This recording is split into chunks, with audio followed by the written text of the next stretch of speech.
Olá pessoal, bom dia. Vamos para a última atividade da semana. Primeiro, então, só fazendo um pequeno comentário sobre isso. O nosso feriado era para ter sido no meio da semana, na quarta-feira, ontem. Porém, a prefeitura resolveu adiar esse feriado, ao invés de ser na quarta, então ele vai ser lá na sexta. Então, aí, deixa eu só conferir, mas se eu não me engano, a gente vai ter daí sexta, sábado, domingo, segunda de feriado. É isso mesmo. Que daí segunda, dia 2 é finados. Então também é feriado. E a gente então volta a ter aula, 4 dias de feriado para vocês. Quer dizer, 2 dias de feriado, mas a gente pode considerar 4, né? Junta com o final de semana. Aí a gente volta a estudar só na terça-feira que vem, beleza? Então hoje é o nosso último dia de aula. E hoje eu vou estar mandando questionário para vocês, aí vocês têm 4 dias para responder, então tá bem tranquilo, né? Então, a primeira coisa que vocês vão fazer é copiar o cabeçalho. Depois a gente tem atividade de português, a gente vai continuar falando de ortografia, porém agora a gente vai mudar para o que ou C. Para isso a gente vai fazer as questões da página 76 e 77 do livro. Vamos lá. Então aqui a gente começa o nosso estudo da escrita sobre, com o que e o QU, né? O que? O C e o QU. Porque quando eu tenho a família do C, eu tenho também... deixa eu tirar isso aqui. Deixa eu pôr mais pra lá, peraí. C, Co. Então, eu tenho essa família aqui. Só que assim como no G, quando o G tá com E, o G tá com I, o som é estranho, diferente, aqui o C também.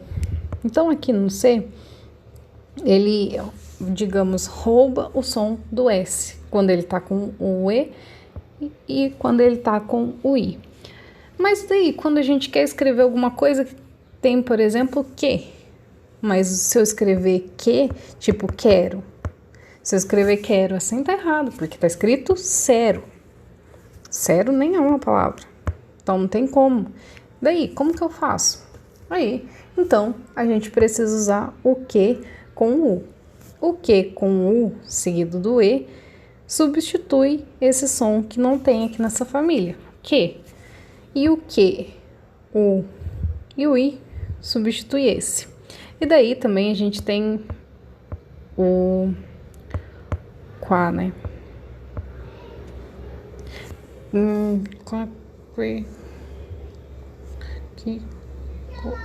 Olha, tem também esse daqui, o quó, mas ele é muito pouco usado. Só que eles também são diferentes. Na família do QU, vamos falar do QU, né? Que eles ficam sempre juntinhos. Quando eu falo o quá, eu falo o som do... Fica quá, não fica K, igual o C com A. Fica diferente. Quando o Q com U está com A, a gente fala o som dele. Quando o Q com U está com o O, a gente também fala o O. Por exemplo, uma palavra que vocês vão ouvir muito pouco, e eu não lembro de nenhuma palavra assim comum que vocês vão ouvir no dia a dia de vocês, que é cota. Então, cota, a gente fala o U junto, tá? Agora, já no que, o E e o que, o I, a gente não fala o som do U. Fica que e que. Então, nesses dois aqui, a gente não fala o som do U. Por isso que ele consegue substituir aqui a falta que tem na família do C, tá? Então, vamos apagar essa parte aqui, que não é bem o foco, né? Mas vocês já sabem que existe. Mas aí aqui, como o C e o Si eu não posso falar que, a gente coloca então o que com o U e o E e o que com o U e o I no lugar. Daí eu consigo falar K, que, có, cu. Sempre lembrando que quando o C está com o E o C está com o I, o som que vai ter é do S, Ficou parecendo um 5, né? Mas é um S. Tá? Fica C, si. Igual se eu tivesse escrito C, si com o S. Beleza? Bom, agora que a gente já conversou sobre isso, a gente então pode começar. 1. Leia o texto a seguir. A maioria das populações indígenas se alimentam de carne, caça, pesca, raízes como mandioca, cará, batata doce, inhame, frutas como açaí, bacuri, taperebá, bacabá, cupuaçu, milho, melancia, jerimim, amendoim, mamão, fava e feijão. A mandioca e o milho são alimentos muito importantes para as comunidades indígenas e não indígenas. A mandioca, para ser preparada, exige uma técnica complicada, que leva muito tempo e requer instrumentos adequados. Os índios conhecem muitas espécies de mandioca. A mandioca, que também conhecemos como macaxeira ou aipim, é comestível. É possível fazer bebidas, beijos, angus, moquecas, paçocas, molhos, bolos, bolinhos, biscoitos, broas, farofa, geleia, mingaus, pudins, purês, roscas, sequilhos.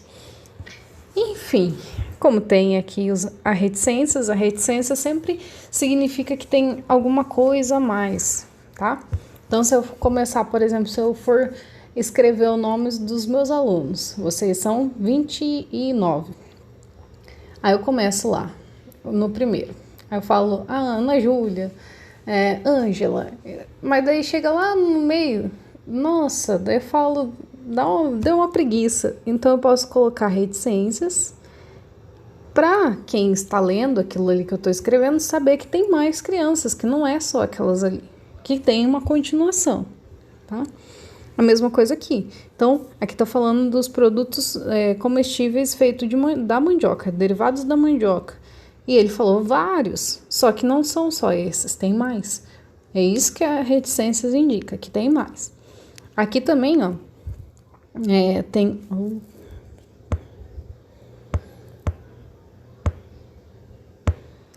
isso aí.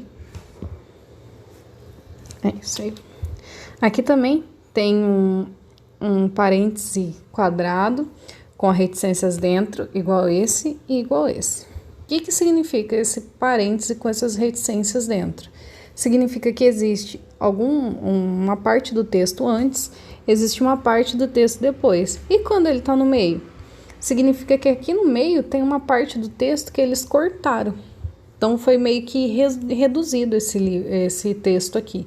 Então, aqui tem uma partezinha entre o comestível e o é possível, tem uma parte que foi apagada. Mas daí o cara que fez isso, ele deixa esse símbolo aqui para indicar. Fala, tá faltando um pedaço ali.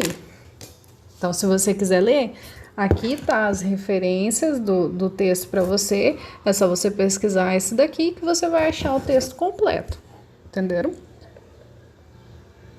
Mas como aqui na nossa atividade só vai ser preciso de essa partezinha aqui, então ele fez esse recorte, ou ela, né? Não sei quem fez esse livro, mas ele ou ela fez esse recorte para usar só a parte que nos interessa no momento.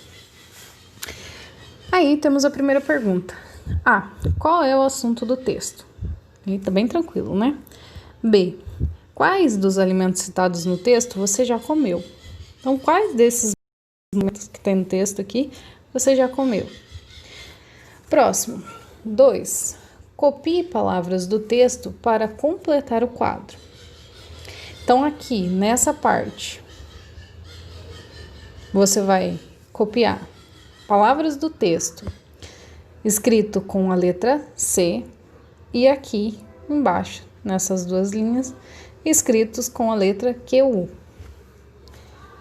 Aí, temos aí de baixo. A. Em quais palavras do quadro a letra C representa o som de K? Então, uma coisa curiosa, né? O C, eles ou rouba o som do S, ou ele rouba o som do K, né? Então, um dos dois ele vai estar roubando. Mas, voltando ao assunto, Então, quais dessas palavrinhas que você vai ter colocado aqui? Primeiro você vai ter que ter feito essa para você saber responder, né? Quais das palavras que você colocou aqui que tem o som de K? É para circular elas de verde. B. Em quais palavras a letra C não tem o som de K? Copias. Então, daí aqui não tá falando... tá falando C. Então, é só essa partezinha da letra C que você vai analisar. E dessas palavras, quais, que não tem o som de K? Que vai ter o som roubado lá, digamos, roubado, né? Da letra S. C. Qual é o som da letra C nas palavras que você copiou? Então, aqui está se referindo a essa pergunta. Você vai ter copiado algumas palavras aqui, que é o que pediu. Copias.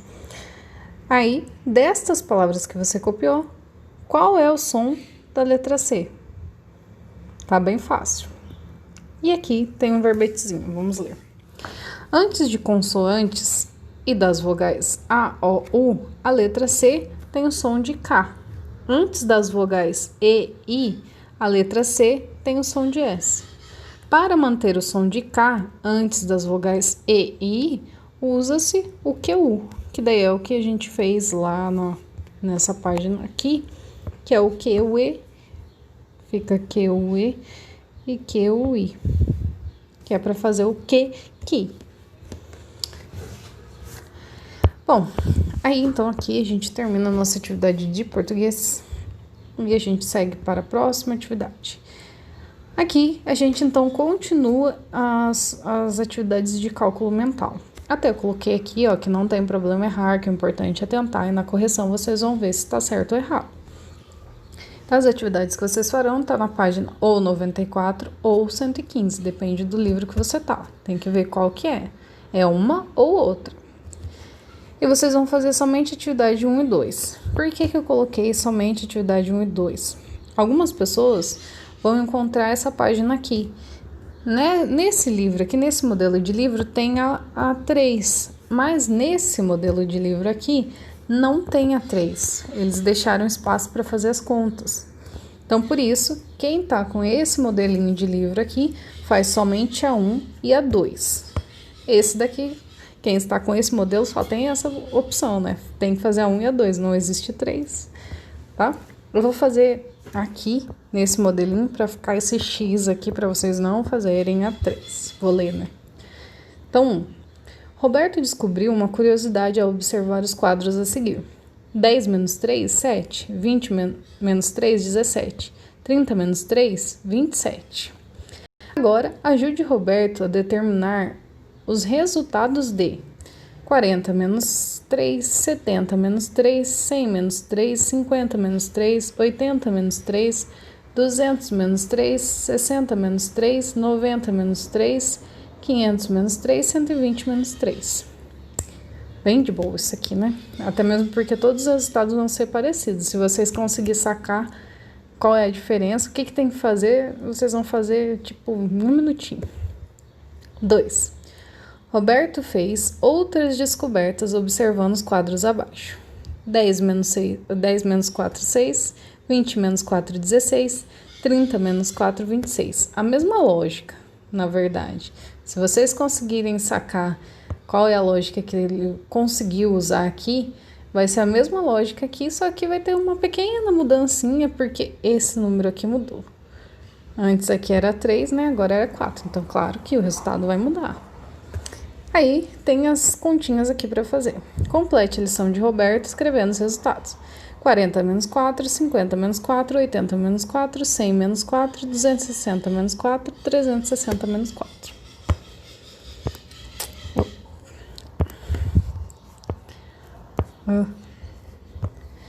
Então, daí a gente finalizou a atividade de matemática e vamos para a última, que é a de história. Hoje vamos continuar falando sobre as capitais do Brasil e um pouco da história dessas capitais. A capital que estudaremos hoje é a atual, tá, pessoal? A gente está na terceira e última capital, que é a capital de hoje, que a gente chama de Brasília. Para isso, vamos ler as páginas 33 e responder as questões da página 34. Então aqui, digitalizei livro, tem aqui a página 33, não é para responder número 1, tá? Vai responder somente as perguntas da 34. Brasília, a atual capital do Brasil. Então prestem bem atenção.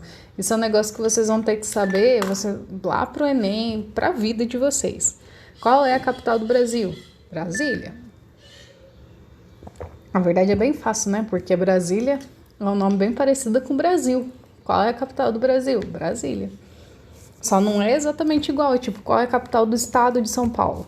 São Paulo, a cidade de São Paulo, né? É o mesmo nome exatamente.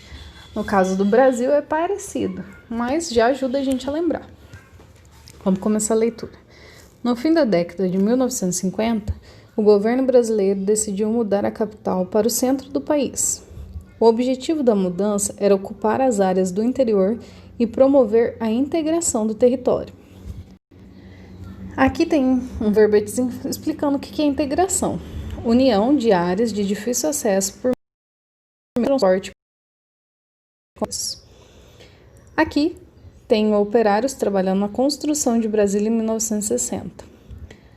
Os arquitetos Oscar Niemeyer e Lúcio Costa projetaram a nova capital.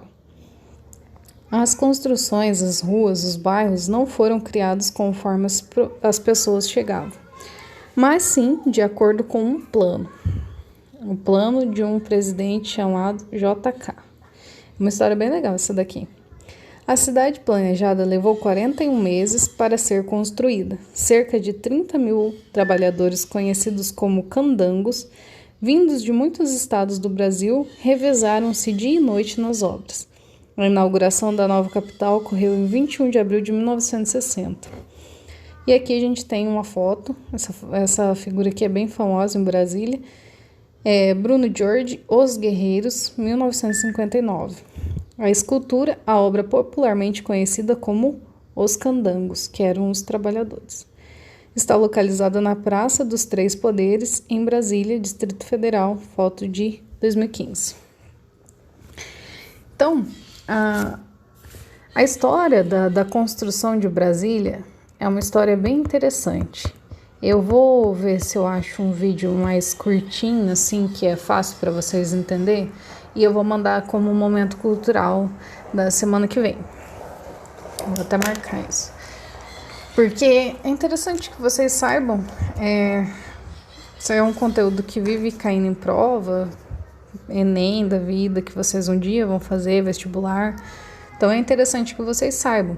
É um presidente bem doido que resolveu construir Brasília, assim, do nada. No meio, na época, onde foi construído Brasília, era quase que tipo no meio do nada, no meio do mato. E aí, esse presidente, que é o Juscelino Kubitschek, que a gente chama de JK, ele conseguiu construir essa capital, para a época, muito rápido, muito rápido. Então é uma história bem interessante de saber, e claro, a história do nosso país é sempre bom saber a história de onde a gente vive, né? Mas eu vou tentar achar um videozinho curto e mandar de momento cultural para vocês. Bom, seguindo aqui, aí a gente tem algumas perguntinhas, a 1 e a 2, que daí não se refere somente a Brasília, que faz uma referência às outras que a gente também já estudou, tá? Leia as dicas e escreva o nome da capital a que cada ficha se refere. Então aqui são as 3 capitais pertencentes que já foram capitais do Brasil, né?